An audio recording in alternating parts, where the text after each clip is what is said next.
6 నెలల బాలునికి శస్త్రచికిత్స చేయించేందుకు ముందుకు వచ్చిన ప్రముఖ పారిశ్రామికవేత్త పుట్టగుంట సతీష్ కుమార్.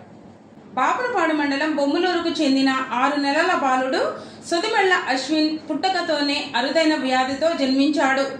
మలద్వారం లేకుండా పుట్టిన అశ్విన్ తీవ్ర ఇబ్బందులు పడుతున్నాడు. దీనికి శస్త్రచికిత్స చేయాల్సి ఉందని, ఇది చాలా సంక్లిష్టమైనది, ఖర్చుతో కూడుకున్నది కావడంతో తల్లిదండ్రులు రవికుమార్, రాజకుమారి దిక్కుతోచని పరిస్థితుల్లో మనోవేదన పడుతున్నారు. శస్త్రచికిత్సకు సుమారు 4 లక్షల రూపాయలు ఖర్చు అవుతుందని చెప్పడంతో ఏం చేయాలో దిక్కుతోచని పరిస్థితిలో తల్లడిల్లిపోతున్నారు. బాలుడి తల్లి రాజకుమారి స్వగ్రామం బాపులపాడు మండలం బొమ్మలూరు కావడంతో తెలుగు యువత అధికార ప్రతినిధి గండేపూడి నితీష్ కుమార్, గ్రామస్తులు, పారిశ్రామికవేత్త, Puttagunta health foundation chairman Puttagunta Satish కుమార్ను ఆశ్రయించారు.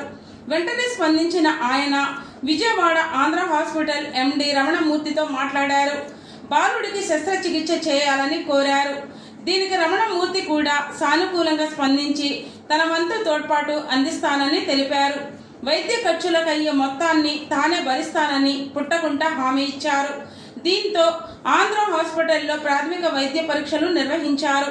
శస్త్రచికిత్సకు వీలుగా తదుపరి ఏర్పాట్లు చేపట్టారు.